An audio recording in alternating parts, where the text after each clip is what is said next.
Hello प्यारे बच्चों, कैसा है? क्या चल रहा है? सब अच्छा चल रहा है? चलो बढ़िया, मजेदार बात है। अच्छा चलना चाहिए। देखो सेशन शुरू हो चुका है अब, और हमने भी अपनी तैयारी बहुत जोरों शोरों से शुरू कर दी है। ठीक है, चलिए। पिछली क्लास में हमने पढ़ा था लैंड रिसोर्सेज के बारे में। आज की क्लास का जो हमारा टॉपिक है उसका दूसरा ही पार्ट है। इस बार हम क्या कर रहे हैं कि जो चैप्टर है उसको पार्ट बाई पार्ट अपलोड कर रहे हैं। तो क्या है कि जब हमने उसको लैंड रिसोर्सेज को कंप्लीट किया था तो हमने डिसाइड किया था कि हम आज उसका सेकंड पार्ट बनाएंगे, जो कि हमारा क्या है, सॉइल रिसोर्स। देखिए सॉइल रिसोर्स, सबसे पहले इसके बारे में थोड़ा सा पढ़ लेते हैं। पढ़ना क्या है तो वो सुनिए कि जो सॉइल वर्ड है वो ड्राइव किया गया है लैटिन वर्ड से, जिसका क्या मीन्स होता है, सोलम, जिसका मतलब होता है फ्लोर या ग्राउंड। और वैसे एक्चुअल में देखा जाए तो ये जो हमारी अर्थ है, हम सपोज करते हैं ये अर्थ है हमारी, तो इस पर ये जो छोटे छोटे पार्टिकल्स हैं, जो ये लेयर्स हैं, ग्रेनी सब्सटेंस है जो अर्थ की सरफेस पर है, इन्हीं को हम सॉइल कहते हैं। ठीक है, चलो इसमें हम आगे पढ़ते हैं। तो the term pedology is the study of soil and the term pedogenesis refers to the process involve in the formation of soil. मतलब पेडोलॉजी जो ये वर्ड लिखा हुआ है उसमें हम क्या करते हैं, जैसे आपकी एस्ट्रोलॉजी होती है, जूलॉजी होती है, बायोलॉजी होती है, ऐसे ही जब हम सॉइल के बारे में पढ़ते हैं तो वो आता है पेडोलॉजी में। और पेडोजेनेसिस वो प्रोसेस होती है जो सॉइल के फॉर्मेशन में काम आती है। ठीक है, soil is the loose and unconsolidated material derived through the wearing down और डिसइंटीग्रेशन ऑफ रॉक्स। जो बड़ी बड़ी चट्टानें होती है ना, ठीक है, इन बड़ी बड़ी चट्टानों से जो छोटे छोटे पार्टिकल्स गिरते रहते हैं, छोटे छोटे पार्टिकल्स गिरते रहते हैं, उन्हीं पार्टिकल्स से क्या बनती है, सॉइल बन जाती है। ठीक है, सॉइल में कंटेन्स मिनरल्स, सॉइल में मिनरल्स रहते हैं। ठीक है, इसके अलावा इसमें ऑर्गेनिक एंड इनऑर्गेनिक मैटर भी रहता है। ऑर्गेनिक इनऑर्गेनिक मतलब जैविक और अजैविक चीजें भी रहती हैं, जो किसकी ग्रोथ के लिए हेल्पफुल है, development of the plants and animals life. Plants की ग्रोथ में बहुत ज्यादा हेल्प करती है। ठीक है, इसकी एक डेफिनेशन मैं आपको और बताता हूं। जैसे अगर आपसे पूछा जाए व्हाट इज सॉइल, क्या पूछा जाए व्हाट इज सॉइल, तो सॉइल की डेफिनेशन हम लिख सकते हैं कि the thin layer of substance, the thin layer of granny substance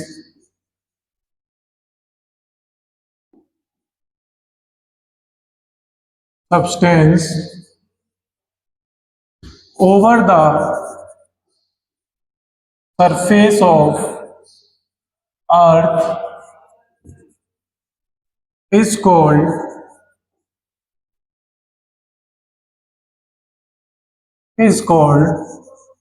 soil। ठीक है, जैसे आप ये देखिए, आपकी ये अर्थ है, ये आपकी क्या है, अर्थ है। इस अर्थ के सरफेस पर ये छोटे छोटे जो ग्रेनी सब्सटेंस आपको दिखेंगे, ठीक है, ये छोटे छोटे ग्रेनी सब्सटेंस आपके क्या हैं, ये छोटे छोटे ग्रेनी सब्सटेंस आपके सॉइल हैं। ठीक है, अब आगे की बात करते हैं। चलो, सॉइल फॉर्मेशन, सॉइल बनती कैसे है, फॉर्मेशन भी बहुत जरूरी है। सॉइल तो हमने समझ लिया कि सॉइल क्या होती है, अब उसका फॉर्मेशन पढ़ना है। फॉर्मेशन कैसा है, देखो सबसे पहले तो ये समझो कि एक सॉइल को बनने में बहुत समय लगता है, लगभग 100 साल लगते हैं 1 सेंटीमीटर सॉइल लेयर बनने में। ठीक है, जो सॉइल का फॉर्मेशन है वो 5 चीजों पर डिपेंड करता है। वो 5 चीजें क्या है, तो सबसे पहले है nature of parent rock. Parent rock से पहले पेरेंट रॉक ही शुरू करते हैं। सॉइल की प्रोफाइल को हम अभी बनाएंगे तब मैं आपको और अच्छे से बताऊंगा। पेरेंट रॉक क्या है, तो देखो ओरिजिनल रॉक है जिससे वो मिट्टी बनी हुई है। ठीक है, अब वो पेरेंट रॉक क्या करती है, उसकी बेसिक प्रॉपर्टीज को डिफाइन करती है, जैसे उसका कलर कैसा होगा, उसकी केमिकल प्रॉपर्टीज कैसी होंगी, ठीक है, उसके मिनरल कंटेंट, उसमें क्या क्या मिनरल्स होंगे, ये सारी चीजें कहां से डिसाइड होती हैं, ये सारी चीजें आपके पेरेंट रॉक से डिसाइड की जाती है। जैसे एग्जांपल में देखो, shale contributes clay while sandstone contributes sand grains.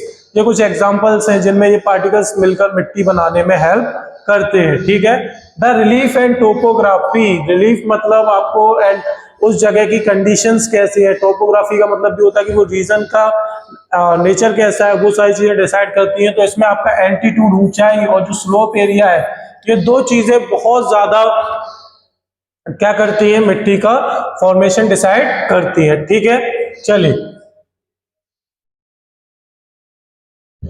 आगे आ जाते हैं। Third, climate. टेम्परेचर और रेनफॉल दो चीजें आती हैं इसमें, क्या आती है, टेम्परेचर और एक रेनफॉल। ये दोनों चीजें वो है जिससे क्या होता है बेटा कि वहां की सॉइल की कंडीशन डिसाइड होती है कि उसमें कितनी ह्यूमस होगी, कितनी ह्यूमस नहीं होगी। ठीक है, एग्जांपल देखो, अगर फ्रिक्वेंट टेम्परेचर चेंज होता है और प्रेजेंस ऑफ वाटर रहती है तो वहां पर सॉइल फॉर्मेशन क्या हो जाता है, जल्दी तेजी से हो जाता है। ठीक है, फ्लोरा एंड फौना। फ्लोरा मतलब प्लांट्स और दूसरा फौना मतलब एनिमल्स। ठीक है, फ्लोरा और फौना दो चीजें जो मिट्टी में प्रेजेंट है वो क्या करते हैं, तो वो उसमें ह्यूमस बनाते हैं। ठीक है, डेड प्लांट्स और एनिमल्स क्या करते हैं, उसमें ह्यूमस देते हैं सॉइल में, सॉइल को उपजाऊ बनाते हैं कि सॉइल हमारे किस काम में मतलब उसमें हम क्या फसलों को उगा सकते हैं। ठीक है, ऑर्गेनिज्म जैसे हो गए आपके अर्थवॉर्म, ठीक है, और आंट्स, ये क्या करती हैं, ये अपने मूवमेंट से स्पेस बनाती है किसके लिए, पानी और हवा के लिए, जो मिट्टी के अंदर चली जाए। ठीक है, पांचवा पॉइंट है टाइम। टाइम क्या है, जितना ज्यादा टाइम होगा उतनी ही मोटी लेयर उस पर बन जाएगी सॉइल की। ठीक है, longer the time for soil formation deeper is the soil layer. Means क्या है कि अगर यहाँ पर कोई लैंड का पोर्शन है, जमीन, तो जितना ज्यादा समय होगा उतनी मोटी लेयर यहाँ पर बनती चली जाएगी। ठीक है, मतलब जितना ज्यादा टाइम उसको दिया गया होगा। समझ गए, चलो। तो ये पांच फैक्टर्स थे। पांच फैक्टर्स कौन कौन से थे, मैं यहां लिख देता हूं आपका। नेचर ऑफ पेरेंट रॉक,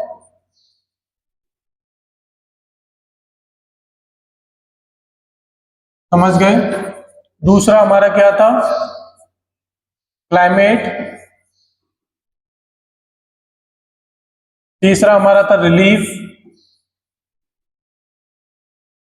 चौथा हमारा था टाइम। और एक हमारा कौन सा था, बताओ आप लोग जल्दी से, कौन सा था एक हमारा, तो चलो देख लेते हैं कौन सा था। Flora fauna and micro organism. ठीक है, फ्लोरा, फौना और माइक्रो ऑर्गेनिज्म।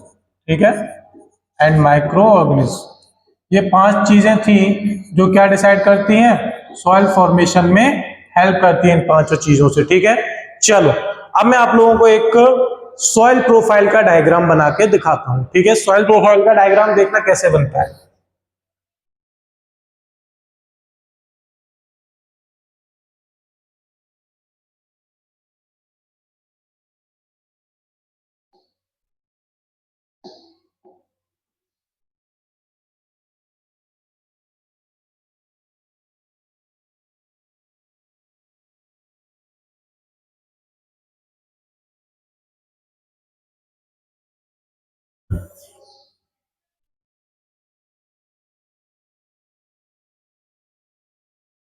सॉइल प्रोफाइल मतलब मिट्टी में क्या क्या चीजें उसमें रहती हैं वो मैं आपको इसमें बताता हूं। तो देखो, सबसे पहले जो ये आपको ये वाली लेयर दिख रही है, ऊपर वाली लेयर जो आपको दिख रही है, उस लेयर को हम कहते हैं टॉप सॉइल।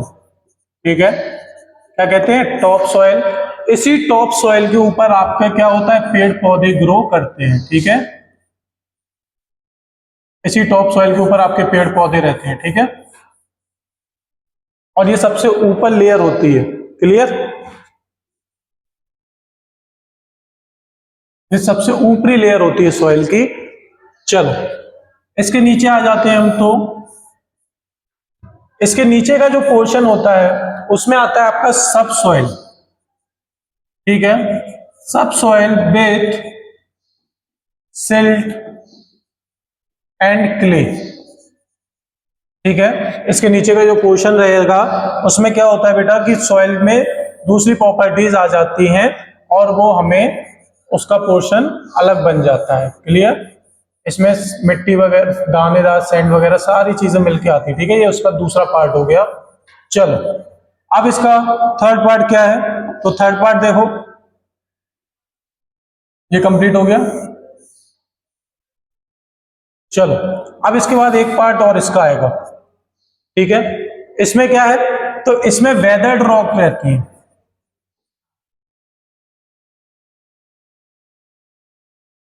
क्लियर, अब इसके बाद जो लास्ट बनता है, जैसे ये वाला जो पोर्शन है आपका last portion,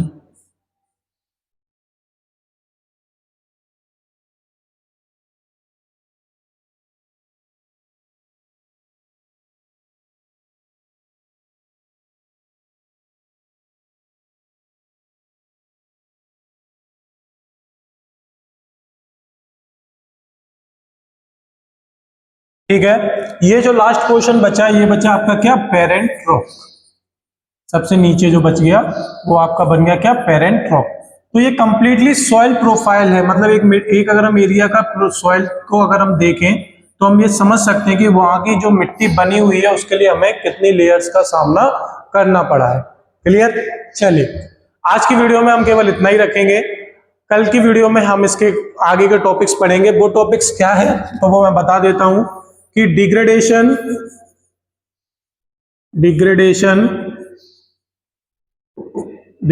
and conservation of soil. ठीक है, ये जो टॉपिक्स हैं हम इनको कल की क्लास में कंटिन्यू करेंगे। कल सेम टाइम पर वीडियो आएगी, so be ready for the video. आज की वीडियो में हम इतना ही रखते हैं, मिलते हैं नेक्स्ट वीडियो में। Thank you everyone for watching this video. और हाँ, गर्मी बहुत है, अपना विशेष का ध्यान रखना।